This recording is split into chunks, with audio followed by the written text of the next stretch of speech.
Hello, everyone. This is Pittsburgh Pat, and I'm here with Ryan Doyle of the Verdigris Table. How are you, Ryan? So far, so good. It's early still. I don't like to commit fully at this point in the morning, but I Yeah, have it high is. hopes. We're doing this early. We're doing this in less than 12 hours from our actual D&D session. We're going to recap for you Dungeons and Dragons. We are two DMs who talk online about DMing, but also about playing, and we're going through the new 2024 rules now in 2025, and we're going to talk about those because there's a lot of stuff to learn. There's a lot of ground to cover. Um, but you made a great comment last night, which we were talking about using magic and different levels of magic in your game. Is it a low magic game? Is it a high magic game? High magic would be like Eberron, where everybody knows that there's magic and a lot of people participate and act in it. But even in like low magic games where magic is a thing, um, we were talking about how you might be aware of magic but not be able to use it. And your great analogy was magic is helicopters. So tell us Mm, that analogy. Magic is I helicopters. don't from, so sorry, whatever source I'm not citing right now. Mhm. But yeah, that for me, for like the Forgotten Realms kind of baked and implied setting of Dungeons and Dragons in the modern era of like 5e 5.5. Magic is out there. You guys go from catching rats in a basement to like world altering spells in a matter of months, right? So it's Right. it's out there in the world. But as far as the average person's access to it, pretty few and far between. If you've seen a helicopter fly over, right? Or whatever. You've heard one described to you. Um, or seen a painting of one or whatever. There's no D&D television in most Right. settings. Right. But you're aware helicopters exist. You may have seen one from afar. If you got up close to one, the average person is going to be afraid that they're going to get their head chopped off or something. It's very loud. It's very scary. Um, if you have access to one, it's because it's through some sort of big institutional, maybe governmental or pseudo-governmental thing. It's from the monastery, healer, hospital, medevac helicopter version, or like government, police force, or military, or some very slim, 1%, 0.1%, 0.001% chunk of the population is rich and powerful enough to have access to it. And I think it was Mike, somebody said Mhm. they're even like the billionaire, the the Hugh Grant character, the Lord of Neverwinter, has access to this, gets to project his face over a stadium, but he's not flying the helicopter. He's got a Mhm. guy. There's still Mhm. somebody, there's some magical practitioner, some wizard who studied for their lifetime that this powerful person has acquired the services of. So that's again potentially not my favorite fantasy headcanon version, but like within the rule set of D&D, you're kind of forced to at least that's like the least amount of magic that like the Right. average person's going to be aware of. They saw a show from some traveling huckster or whatever casting prestidigitation. Like the magic is you cast a spell, the common peasant in the field is going to be like, that guy's doing magic. They're going to know. Maybe they don't understand what the spell is. They don't know the taxonomy of the schools of magic, but like magic is a reality in this space. What does that mean for the culture? Yeah, and actually in our campaign, the Ghosts of Saltmarsh, at least in the town of Saltmarsh, outside of our party, which a lot of us are spellcasters, um, in that town, there are a few high-ranking officials or like prominent citizens, I guess you would say. So like there is a wizard that lives like kind of as a recluse as far as we know, that we've had mild interactions with at lower levels, and now we're thinking about going back and talking to possibly now that we're all level 9 and we're a little more adept at magic and not as easily taken advantage of. We went up to knocked on his door at like 3 in the morning and we're like, hey, we want to give you $50 to you can give us spells. And he was like, well, get off my doorstep, you little kids. And yeah, that was pretty cool. And then there's also a kind of an ambassador. There's a tiefling who sells magic items, and we've been able to go and order like common, uncommon, and even rare magic items from this character for the right price. We're calling her Zendros, and she is a tiefling from the region of I or the kingdom of Iuz, I-U-Z. And so there was some clarification last night as to what Iuz is.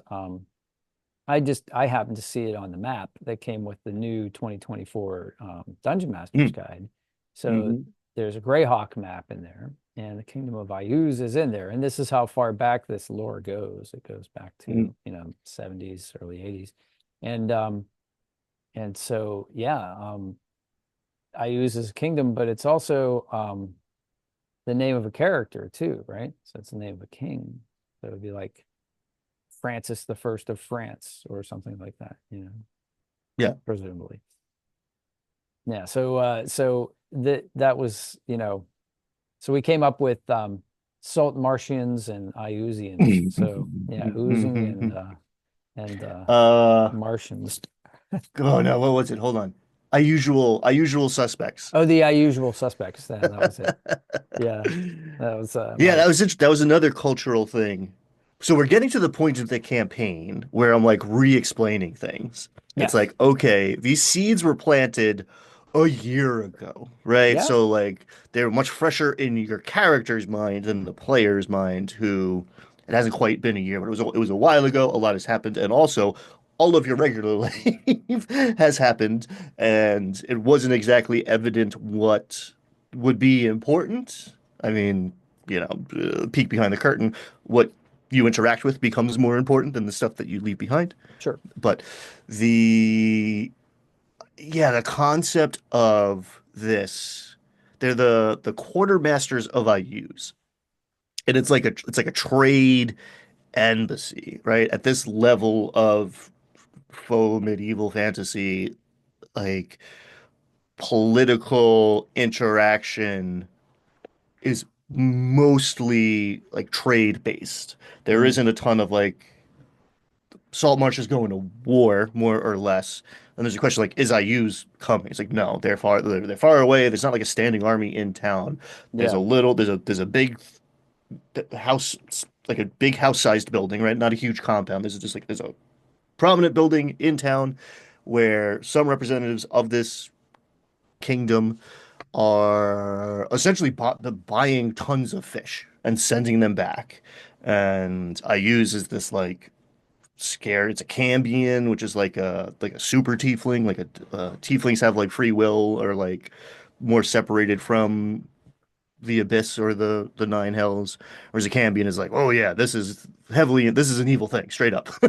Yeah, and it looks Um, like it. You look it up in the monster mm. manual, and it's like your classic, winged creature, winged demon, winged devil, that kind of thing. So So yeah, this guy's not necessarily good, but he's not currently a threat. He's far enough right, away, and we didn't get deep into it, but like canonically, Ayuz is actually like a threat to Saltmarsh's competitor, rival, whatever. There's a country between you guys and this evil thing, and we don't love that country, and then Ayuz is causing problems for them just because they're expansionist right, and whatever. Saltmarsh isn't thinking too far forward in the future of like, well, if that domino falls, what comes next?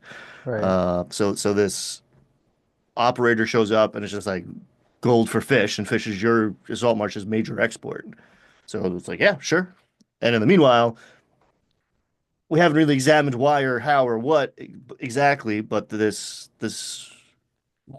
cultural liaison, which always means spy, Right. is On retainer, you actually gave her 50 gold a long time ago to act as a magic item dealer. She can get pretty much anything. It takes time. Sometimes there's like some inventory or whatever. And she actually sent you on a mission as well and paid you pretty darn well. Like paid Mm-hmm. you in magic items, which is way more valuable than golds pretty quickly in a D&D campaign. Mm-hmm. No, it's true. So that's her role in the cultural milieu here. So we spent this session doing a lot of recapping of backstory. And Mm, so when we talk about D&D and different types of play, a lot of people talk about, the first thing that comes to mind probably is combat. Maybe the second thing is like social encounters, where, you're in a tavern, you're talking, you're trying to get information, that sort of thing. You're meeting NPCs, maybe charming them, trying to manipulate them, certainly, or bribe them. And so those two types of things. And then third, we sometimes talk about the three-legged stool, where you have combat, and you have social encounters, and then you have exploration, which we often lament is not really as big a thing or emphasized as well in the core rule books in D&D 5e, but we have enough experience with previous forms of D&D that we have incorporated it into this campaign. But this was a different kind of session. So this is a mm, session where we, were kind of like, we had two players that weren't there. So we had mm. players at the table that weren't unable to make it for various reasons. I found out that Doug actually has, he was sick, so Bummer. he's getting better. But yeah, so he was unable to make it. He texted me this morning. We were unable to get in touch with him last night. And when you have that happen as a DM, what do you do? So, we could have gone off and had a little side adventure. And in fact, the location at which we play almost dictated early on what you thought perhaps that you wanted to do, because they put a new gaming table, uh, Mm. one of these ones where it's kind of like sunken, almost like a craps table. And Hmm. and the first thing I did was took my D20s and rolled them down the edge and bump them up against the inside rail. And it's underlit, and it has like a mat in there that looks like a map. So, we had a thought of, I think you had a thought of like, let's do like a combat, but Yeah. but we didn't. We ended up talking the whole session about like, various things, and it was more like we talked about a bastion. We talked about Mm. leveling up, what happens at level 9, because we leveled our characters up to level 9, and some things like that. So yeah, so D&D can just be like, four guys sitting around a table talking. It doesn't have to be a whole bunch of dice rolls, modules, pre-made encounters. It can be like, hey, how does this work? And I thought we had some interesting clarifications on some things about D&D that's there was one in particular that I thought was interesting. At one point we were asking, I think it was Patrick the Paladin was asking about backstory, and like, would I know this? Would I know that? Like, would I know what this portal that we saw in the last session was made out of? He's looking at Mm. the rocks, and you're like, give me a geology check, like what's Yeah. like, so is that arcana or is that history, right? So I was thinking about that, and I've thought about this a while over the years. And for me, it was like, it's almost like, how you have like acrobatics and athletics. And I Hmm. was thinking that you could have an academics check, right? Like, like if you had let's say you have the scholar background, right? Maybe I give you like a bonus. Maybe I give your proficiency bonus added to your dice on a roll that involves something that you might have studied at one point, read in a book, because that's relatively rare. I mean, Saltmarsh is a bunch of like fishermen, probably not a university there. We don't know that. It's never come up, but like, it's not Candlekeep, you know. There Mm. may not be like a library or a whole ton of books there. So where are people going to know things and how are they going to know them? And so informing your character and your character's backstory that way, bringing in things like tool proficiencies, backgrounds. We talked about this actually. Tool proficiencies. At one point, we were sailing our vessel towards like the Saltmarsh fleet, and you said, "Well, are you flying a flag?" And Mm. so, I jokingly said, "Well, does anyone have like fabric art proficiency, tools?" So, because that's come up in other campaigns. I remember we had a campaign where somebody had calligraphy Mm. set, right? Which is a basic thing in D&D. You might have a calligraphy set. And it was a Spelljammer campaign. And we were trying to disguise our ship, our spaceship. And so we had the character went on the side of the ship and painted over the name of the ship and had to do that in a certain length of time. And so, you know, bringing in things like that, things that aren't often used, like tool proficiencies and backgrounds, that can add a lot of fun to the game too. It's not everything it's not just the numbers that are on the character sheet, right? It's not just the skills, it's not just intimidation and deception and persuasion, although those things are a lot of fun too. You can bring in other things, languages, obviously. And I'm always looking for opportunities to do that because these are things that the player has selected during character creation, and so often they never think about it again. Yeah. Right. Where it's like, and there's like more the crafting. They talked up a big game, and it's basically the same. It's not really there. Bastions. Yeah, we were We haven't bashing Bastions a little bit last night. we haven't sunk our teeth into it, but it's like it does feel like a little underbaked. So in these like recall knowledge sorts of situations or exploration, investigation, I I'm looking for reasons to give the players information Yes. in general. And again, a lot of that was like the recap of last night. The I'm not holding back secrets. I do decide like would your player character know this? Right. My impulse is probably if it's a well-known thing they exist in this world, like maybe.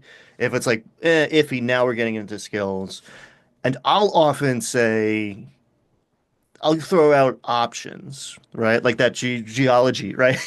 Check. Do I know, like, does the construction of this thing mean anything to me? Right. I think we landed like history, nature, Nature. right? Yeah. And it's basically in a lot of ways, it's me signaling the player like how like what is this character better at? That's more likely going to be the avenue that they learned some context or can intuit some context here. Hmm. But also, as much as I can, situational, I will like tailor the information from that perspective, right? Someone's Hmm. gonna have a different understanding from like a religious training than a historical training than like arcana magical training. You're gonna have a different lens you're viewing whatever set of facts Sure. through, and Sure. that's not always possible, but and same idea. If you spent time to learn how to, right, he's got Smith's tools, right? Like, okay, you understand metallurgy in a way that the average person doesn't Hmm. because you know how to create a hammer and a nail. Like, so therefore, yes, you can use your proficiency bonus, and I'm gonna add, I think I did strength, right? Like, this is the modifier you would use in that situation. Maybe it's a little cheesy. But like, what is the context you would understand this? Like, like you bite the metal, right? That's a strength-based check as far as I'm concerned. Yeah. To like ascertain like what is this stuff made out of. So yeah, I'm always looking for opportunities to deliver information. I think a lot of dungeon masters err on the side of caution because they want to keep mystery and they're looking for that like aha moment, but you need a lot is lost in translation and a lot is lost over time as well. So you're divvying out these facts over months. it, there's a beat in the story where like we're in the end game kind of, right? Like Hmm. last week could have been the end of this campaign had you guys made different decisions and a couple different vectors. So having all of this refreshed in your mind is important to put these pieces together. If I just sat back and were like, oh, I already told you, like you know this, check your notes, like that's a lot less fun, and is more likely to fail essentially. And I'm quick to let's say confirm, right? I didn't tell you exactly what was going on, but you're like, there's a few things where like, all right, this piece fits here. Like, does that make sense? It's like, yeah, you would that would be a conclusion you could draw. I'm not gonna like actively mislead you in Yeah, in Mike this was grand campaign. yeah, Mike was really trying to do that. He was trying to connect the dots. Hmm. And we do keep notes. I mean, I keep an actual physical notebook and so Mike does too. Mike does really, I mean, he really keeps notes. Like he keeps Mm. inventory and he keeps like the accounting and which objects are with whom and how many potions and that sort of thing. He's really into that. And uh I noticed Patrick writes things down. Yeah, so we all do that, and you don't have to do that. Like when you play D&D, like that's not necessary. But last night it was helpful because I was able to go back to like um, December and when we played in December and see like how we actually got through the gate of the shark, the Mm. Shark Devil's den, right? So, because we remembered that we infiltrated it, but we forgot exactly how.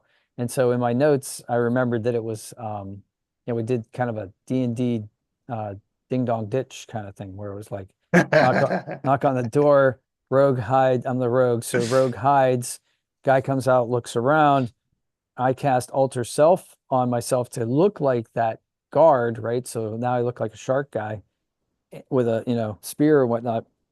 And then since he's opened the door, I can see, or did he open? Either he came out or he opened the or even if he opened There the were there were two. The first or two, one, yeah, he opened like the spy hole, yeah, whatever, and you're like, yeah, ah, and then you guys did it again, and he came out like, what's going on? And then you could yeah. And see then behind him. if we could see behind him, you can cast Misty Step because you have to be able to see the location within 30 feet. So then I was able to like teleport behind him. And that worked. Now, will it work when like there's this massive fleet like about to invade? That's questionable. But being able to recall those kinds of events. I didn't have the immediate recall of that because we've done so many things and so many things have transpired since early December or mid December that yeah, it's just natural. Keeping notes is not a it's fun to go back and then of course we can always recap. I can always sit here and tell the narrative of like what happened in our campaign and then online, and then people can compare notes like, oh, I did Ghosts of Saltmarsh and we did it this way, and this happened here, and we didn't even bother with the shark people. We just did the lizard folk, and you know, it's pretty neat.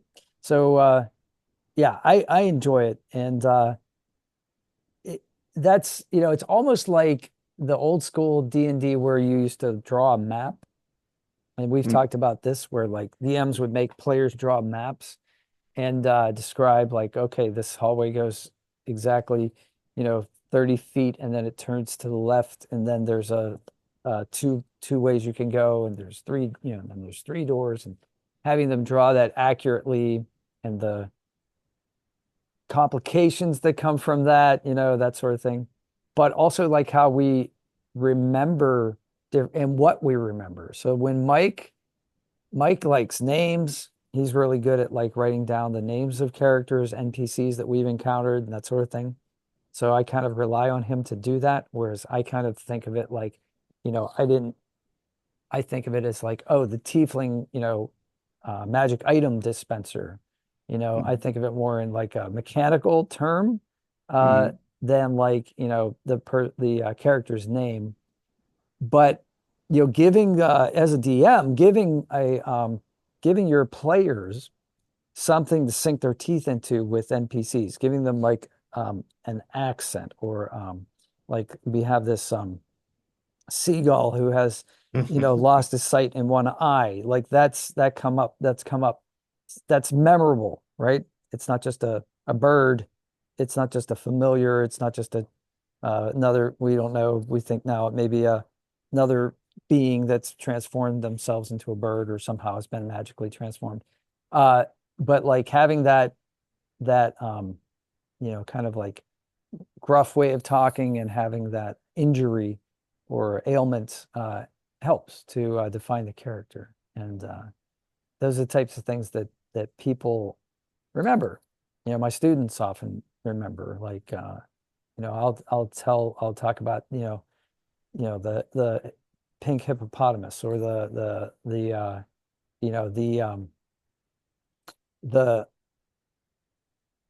dragon that has like the one scale missing, right? From The Hobbit kind of thing, or just doing things like to make to draw attention, and to make things memorable, so that even like a year later, kids remember names, and they remember like these attributes. And I don't know, it's little details. And like one or two like details is so much better than writing a novel of a backstory for an NPC that they might never interact with in the first place. Just like one distinguishing feature that like makes this character memorable is one, much less work, so you can do that. You can spread out your details over more characters. But two, actually more memorable than like flooding the zone with details and information the players are probably not going to care that much about. Oh, I don't even remember this person's name. I just know that they sell magic items. Yeah, You know, that's right. that's going to happen half of the time, if not more than half of the time. And So the like, yeah, she's a tiefling in a duster. and that book that you have behind you that you wrote, you have like Hmm. tables in there where you can, just roll and come up with some of those, come up with them for your player character, but you can come up with them for your NPCs too. Yeah, And yeah. There's a T100. It's physical characteristics, which are good, and then personality traits, which are also good for the DM to have handy, just to like inform, like but the fifth, seventh NPC you meet in a session, especially 2, 3 hours into a session where I've burnt up some of my fuel already. Like I'm right. gonna start struggling to come to differentiate these guys. So yeah, But it's good to have a yeah. big chunky list of like, oh, okay, yeah, this person has a lisp, this person has a stutter, this person is distracted and thinking about something else and doesn't really care, whatever it is. But write it down. If you're a DM, Hmm. like write it down, because your players are going to remember that. And it's like, it's important for you to remember that too, so that when they say, "Oh yeah, you remember that guy?" and you're like, "Oh yeah." So it's good to have that ready-handed, yeah, ready and at hand. So so there is some prep work, with DMing that can make things fun and can make things easier for you in the long run. I sometimes use index cards where I have the NPCs stuff on an index card, but just easier to remember that kind of thing. Like I like the physical um, form of it, but I'm sure there are online tools that you can use as well. So, but we'll put a And it's link interesting. to Ryan's book in the description box of this Woo, video. buy my So stuff. yes. The yeah, I've for years now. I was about to say recently. I've been using like index cards, like notebook paper, like loose leaf. I like having like the sheets. And actually, I've been struggling this campaign Mhm. because this piece of paper goes into the book. And over the last few months, I've switched out all of the books that I'm using. So it's just Mm, like last night there was like the wizard's name, and Mike had it written down, but I was like, oh shit, this cast of characters, like the notes for this location are in the old monster manual, which is behind me, not in because like I brought the new monster manual today and like didn't click until I went reaching for it that piece of paper was like holding the page in the monster manual. I was like, I don't have that sheet with me. So yeah, it's been fun. That's happened to me several times this campaign, where it's just like, oh, that's in the old DMG, that's in the old PHB. Like, shit. It's funny. Yeah, I mean that's the thing, we got a whole new rule set here. We got all new books, and like, it's and these things like retain cold, their temperature. I pulled this out. I had this in my backpack, which I'd stowed the night before, and the temperatures got down to single digits, and so when I pulled it in, even like an hour later, and pulled out the book at the gaming store, it still like was radiating cold. It was like somebody cast a cold ray on it or something. Mm. But yeah, so yeah, they're solid books. They're great. They're beautiful books. The artwork is amazing. But like, we're learning and critiquing all of the different rules. So I guess like yeah, maybe we should talk about some of the things. So we talked about the skill checks kind of things. And I like what you do, and I do this too, which is I give my players an opportunity to argue for their their checks sometimes. So like if I like you said, nature versus history, give me a good argument, as to why that's the case. Like tell me why it would be athletics rather than acrobatics. Tell me, obviously usually people are better at one than the other, but like, if you give me a good reason, I'll usually go along with you. So And um oftentimes you'll get deeper into the immersion too that way. You're not just pushing the athletics button versus the acrobatics button. Say, okay, tell me what is your character doing in this situation? right. And now you're deeper into the game. Right. Yes. Well, two things that we were talking about. Well, the distinction that was made last night, we were talking about, we have these magic objects that we think that the tiefling magic arms dealer from IU's is wants uh, or might be interested in, and we're trying to like hide them. So we were thinking about that, like how do we shield this object? Because Patrick, the paladin, said, can't she just scry when you scry for something? And the thing is, scrying in like, if you look it up in the, you know, dictionary, or Hmm. if you in popular like non-D&D reference, scrying can be like to locate an object, but scrying as a D&D spell is more focused on individuals, it seems like. And so we were thinking it's more like a locate object would be the thing that a powerful magic user would use to try to get these keys to this gate that we had taken, that we think is like one of their principal missions. They want to maybe bring some forces or creatures through this gate. And so um, we haven't disabled the gate, but we took the two keys that we found, right? So I guess it's like we put it in park, or we put it in neutral, but Like like you maybe the guys engine's are, still running. yeah, you're up against like this is like crazy high level ancient weird magic. Mm. And it's like, would my character know about that? And there were checks. I was like, all right, yeah, roll Arcana. Let's see if you can like intuit some stuff. And like there were some bad rolls. And I was like, well, you don't know, but you know you have resources you could tap. There are ways in this world where your characters could go gain this information. Like Mm. you don't know it. You don't have it. You don't know which one of these objects the tiefling is looking for. There's a lot of evidence for maybe it's one or the other. You have resources to figure this out. The dice aren't going to tell you, but there's a few NPCs in the mix that might have some insight to this situation. So that I'm willing to hold back. It's interesting. I'm willing to hold back knowledge that is like gate kept by the social pillar of play, right? Like you can go talk to like there was a point like we tried to figure out like what Virgil the Seagull like what is his deal, and I was like, all right, roll Arcana. He rolled like an 8, I think. It's like you don't know, but like you could go ask him. Like Yeah, you could go talk to him. yeah. Um, so yeah, that's one place where I will leave off. Like there's a Yeah, thing that you have to do to get this knowledge. That's the game. well, leads for interesting play, right? So, Yeah. that creates an opportunity for an interaction and another scene. And, that's fantastic. Um, but mechanically, when you were talking about holding back, I was thinking of the bag of holding that we have. And we were thinking about Mm. like, so if you put a magical object in a bag of holding, can that be detected through locate object, or is it on a different plane of existence? Is it in a pocket dimension? Like, what's going on with it? And so we were, kind of like trying to wrestle with those ideas.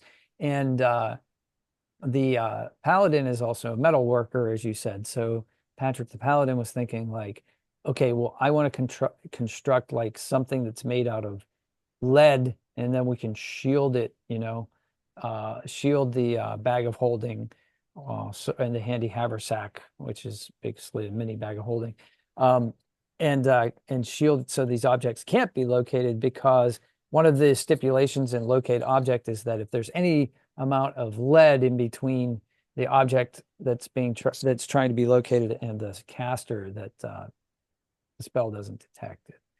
And also like a foot of stone and some other things. But yeah, so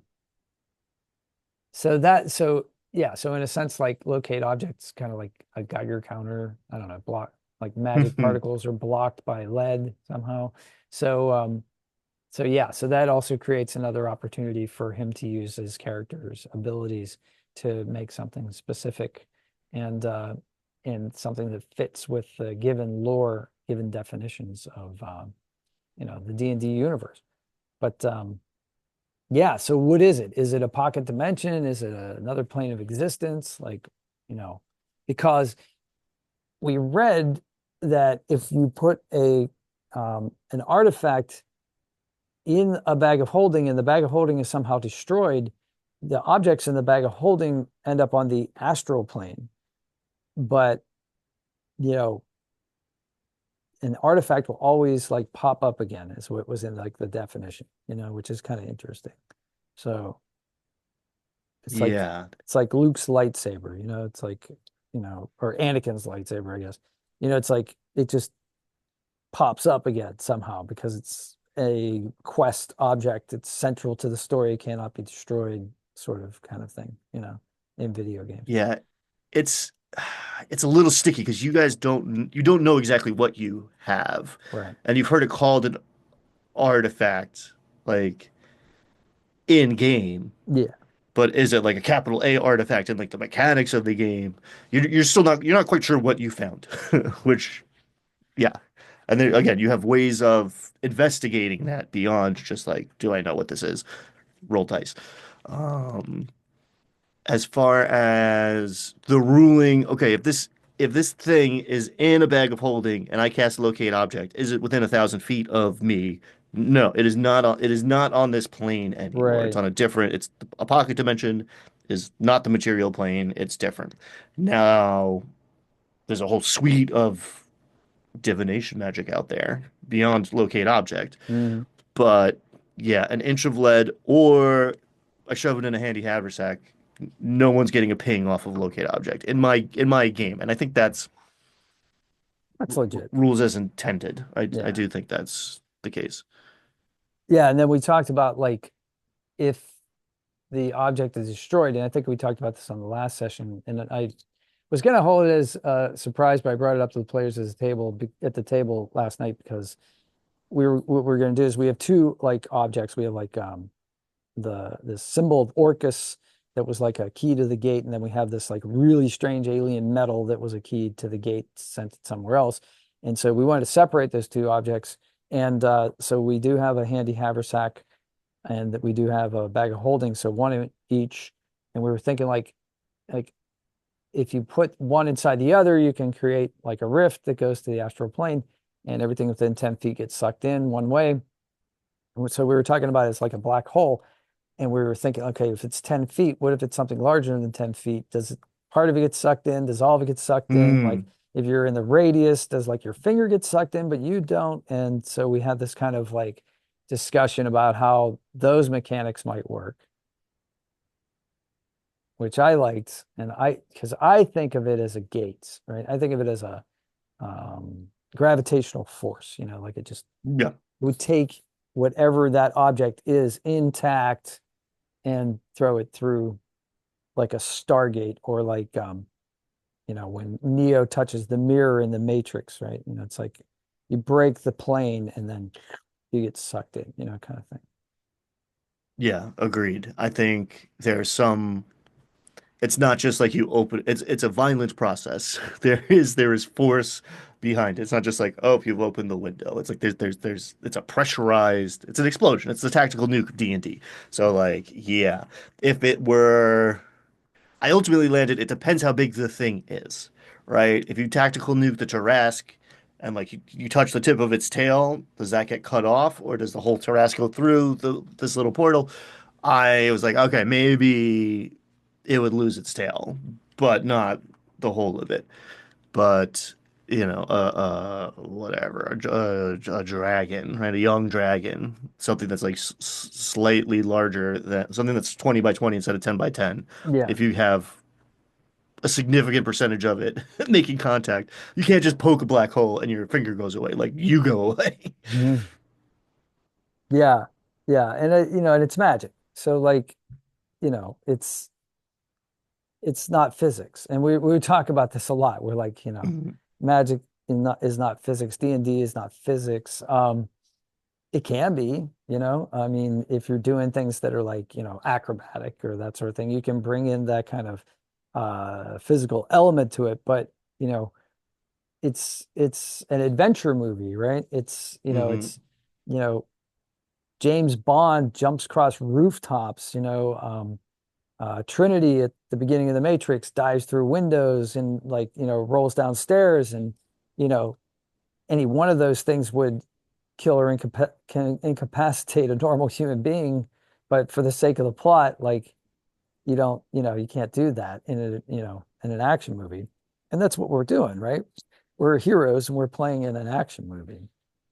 Um, I don't know. I mean, ultra realistic D&D could be fun, I guess, in some way, but I don't know. Maybe that's why I don't watch dramas, and I watch like, escapist films, because that's what tickles my brain and that's what I want to do. So like, anytime I can, it's Dungeons and Dragons. So anytime I can introduce a dragon, when I'm DMing, I try to. And in fact, Mike took a spell. He's Hmm. really excited because he's getting into these really high level spells now with his druid. And he took one called Draconic Spirit, which looks really interesting. And he hasn't unleashed it yet, but we're talking about using it as a distraction in the plot to try to infiltrate the fortress, get the shark people's fortress open so that the land forces of Saltmarsh can attack on land as a diversionary attack, so that the sea allies that they have can attack below water. I guess that's how the whole thing's supposed to work. So one of the thoughts was, well, why don't we just cast this draconic spirit and see if it can damage the front doors or distract them enough so that we can infiltrate. And yeah, so basically, what is it? It's just like a major illusion? Is that what draconic spirit No, that is? thing it's got a stat block. It's a dragon-like creature. It's So you corporeal. you It summon throws a down. creature. Yeah, it's got a breath weapon. It's got whatever damage resistances since you decide what kind of dragon spirit it is. It's like a dragon Wow. ghost that you just like Pokeball out into the battlefield for a duration. Yeah. That's pretty intense. Yeah, that's getting into some high level stuff there, and It's that's what. funny, this level, like ninth level, for a lot of, I mean, classes are built different, but at ninth level, it's like, oh, not much happened. I got a fifth level spell slot. That's it. And then and then you go open the book to the fifth level spells, and you're like, oh, things are quite It's different. Actually, a whole this is new a sig- world. this is a significant jump in power. Yeah, those full casters really start to come into their own in tier two. They call it tier two from levels 5 through 10. But yeah, you sit around, you wait for these sorts of things, but then you have to choose, right? And that's the Hmm. thing. Like there's only, like I only got two, I'm like a quarter caster, and like I only got two spells. And one was informed by my class. So like I'm a rogue, arcane trickster. So the subclass arcane trickster at level 9 gets an ability. Can't remember the name of it, but it's basically if you're invisible and oh, it's magical ambush, it's called. Mm. So if you have the invisible quality and you cast a spell on a creature or a yeah, on a creature, the creature has disadvantage on saving throws against that spell. So that's kind of cool. So that As kind of informs you to take the invisibility spell, right? Because you want to have that quality well, in order to manipulate them. I was actually thinking about this morning. I'm glad you mentioned this. So there is this. So an unseen attacker is invisible by the rules, Oh, which by logic is nonsense. But there's been long, stupid conversations with Crawford about this, where I think it's the problem's the verbiage of it, but it's because mm, of interactions like that. So yes, you need to be unseen, and like this is something that like maybe I would homebrew away. I would maybe I don't love this, but I think it rules as intended. If you successfully hide, you have the invisible condition. Don't love that part, but you specifically at level 9 now can cast a spell with advantage as well as make an attack roll with advantage if they don't see it coming. They don't see you coming. So yes, you don't have to cast invisibility on yourself to activate that ability. And okay. that's fine. I like that. I don't like the way they describe it in the Yeah, technical language, yeah. but it makes sense to me that like you could sneak up and like now you could blast somebody with a spell. Well, that makes way more sense for yeah, that makes way more sense for a rogue because a rogue is often going to want to hide as a bonus action, right? Hmm. So and be hidden because then he can get his hit dice for sneak attack. And in fact, at level 9, the other thing that happened, it wasn't just getting two spells, it wasn't just getting that magical ambush, but like the sneak attack dice go up to 5. So now you have 5 Mm. sneak attack dice, um, you know, potentially 5d6 damage, so a maximum of, you know, 30. And if you are attacking, with advantage, right? So if like one of your allies is within 5 feet of like the target, you get like advantage on your attack roll somehow, or you use your own trait, which is steady aim, to give yourself advantage. Then you have like now a 1 in 10 chance of critting. So, you know, now a rogue can potentially do 60 damage of sneak attack, which is crazy. Average of 30 or more than a little more than 30. But yeah, it's just it's really interesting. It really comes into power. And then again, when we talk about this, when we read things on Reddit where, that some people even say like, oh, rogue is the worst class, which I just saw the other day. I'm like, worst? I don't know about that. But yeah, it's like, well, I don't know. Rogues are undervalued Yeah. by my estimation. A lot of these like class tier ranking things are based on damage per round. Yeah. And that is a thing. That's not the only thing. On paper, that's 1/3 of the game.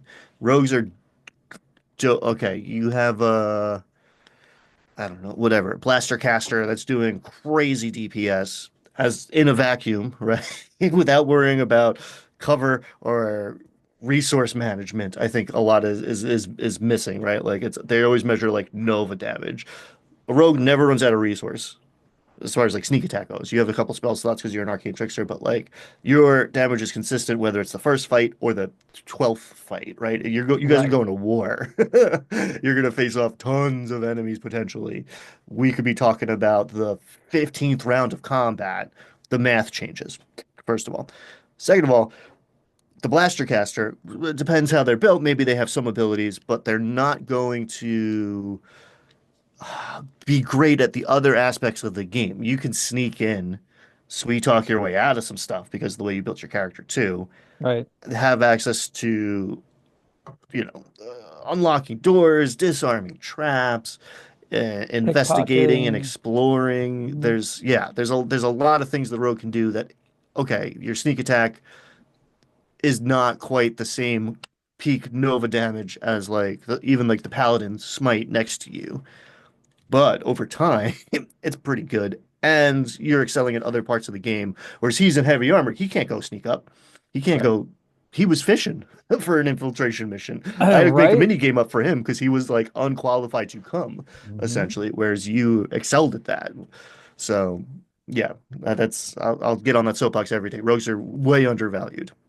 Yeah, and the armor thing is interesting too. So he's got a kind of a mini game going on as well, where he found a +1 breastplate. It wants to Mm, incorporate it into his plate armor.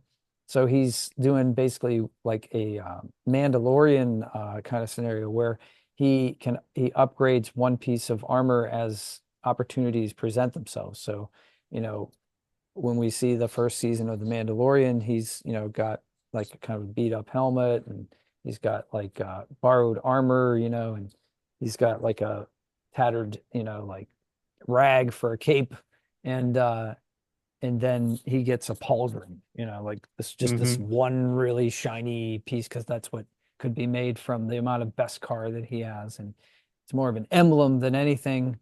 And then and then he gradually, as he becomes more affluent, he increases his armor for status and protection.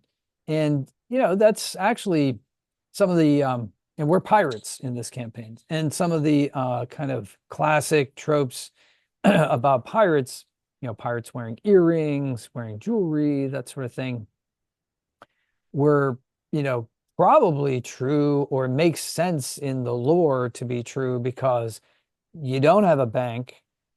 You can't stow your gear on a ship that might be sunk. You would carry your wealth with you, right? So you might want to put it in the form of jewels, things that are fungible, especially in a place where there's different kinds of currency. If you're in the Caribbean, where you have like, different nation states, and even like indigenous peoples that you might want to trade with, they might like shiny objects. So like you might carry those things around with you, and uh, and they're relatively lightweight and portable, right? So you're hmm not carrying around a treasure chest of Spanish doubloons. You're carrying around like, 10 or 20 highly valued gemstones. um that makes sense, right? To do that. So wearing one's armor, and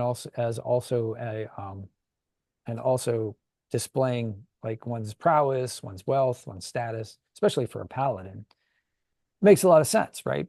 So hmm yeah, so I really like that. I really like that that you're allowing that to happen, and I like it. Just makes that, to me, makes a lot of sense. Yeah. So, Yeah, and that ties back to why you have to have you had a conversation with everybody about like, hey, here's this tactical nuke option that could potentially at least solve our problem with these objects. Uh, However, it'll create a different set of problems for us because we have a ton of precious metal in that bag, among other things. Like you have to prepare. If you just blow up the bag of holding and the haversack, it's like, okay, erase a good third of your character sheet inventory. hmm There's a lot of stuff. There's a lot of other stuff going on in there that would get ejected to the astral sea or destroyed entirely. So yeah, that's the kind of thing you have to prepare for. That's right. That's right. So are we going to leave a lot of our stuff on our ship? Are we going to find a bank? Are we going to bury it in the sand? What are we going to do with this stuff? And, what are we going to do with these magical artifacts, for lack of a better word? And that was the focus of this. But we did get an opportunity to like advance the plot a little bit. So we did advance the plot. We wrapped up the interaction with the gates. We decided that we had a couple options. We could head towards the town of Saltmarsh, but the fleet would have been gone a day. So we could have done that. Gone to the tourist town with, in the off season, or we could have, that's the way I was looking at it. And then we could have done a couple things. Could have like interrogated the wizard if he were there. We could have confronted or tried to like do something with or against the magic arms dealer or tiefling. Or but we decided instead to like head towards the battle, right? Like the battle between the forces of Saltmarsh and the shark people. And so this is going to be, looks like we may have a set piece battle here. So that could be the next session. And hopefully we get our other player characters to join in. And I look forward to next Tuesday. Heck yeah. Looking forward to it. All right. Well, this has been a great session. We covered a lot of territory, and thanks everybody out there that's still watching. And be sure to subscribe to my channel and to Ryan's channel and look for his book in the description below. And I hope everybody has a great day. Happy D&D out there. Bye, everybody.